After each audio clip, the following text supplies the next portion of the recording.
અમે આપને કહ્યું એમ મેં ગૂગલ ઉપર સર્ચ કરેલું. સૌ પ્રથમ તો મેં આદરણીય નરેન્દ્રભાઈ મોદી સાહેબ, આપણા દેશના વડાપ્રધાન, એમના ટ્વીટ કરેલું એ વખતે આ ગાય મેં જોઈ. એના પછી મનમાં ઈચ્છા હતી કે હું પણ એક ગાય વસાવું,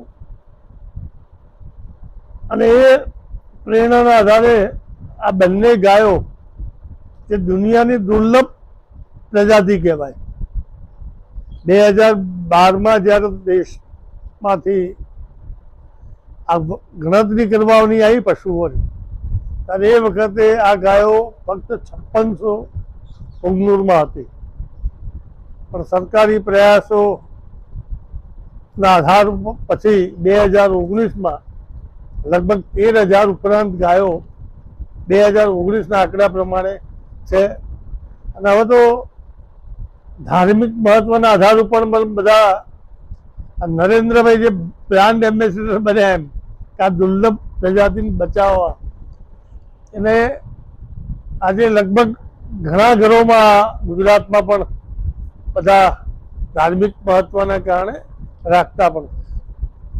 સામાન્ય ગાયો કરતા આ ગાયમાં વિશેષતા કેવી રીતે હોય? સામાન્ય ગાયોમાં જે જર્સી, એચએફ, સાહીવાલ, બીજી અનેક પ્રકારની ગાયો એ દૂધ વધારે આપતી હોય છે, 10-12 લીટર 15 લીટર, અને દૂધ વધારે આપતી હોય છે. એટલે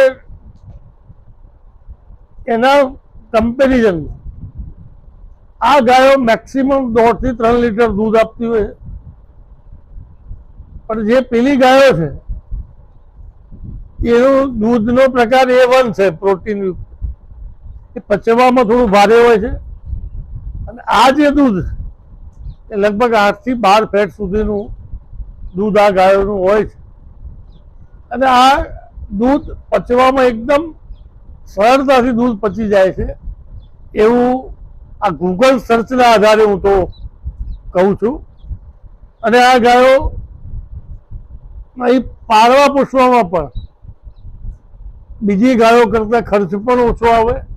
એટલે નાનો ખેડૂત, નાનો પશુપાલક પોતાના ઘર પૂરતી એકાદ ગાય રાખે તો રોજ 3 લીટર દૂધ થાય, તેને ઘરનું પણ પોષણ થાય, અને ગાયો સાચવવાનો ખર્ચો પણ ઓછો આવે.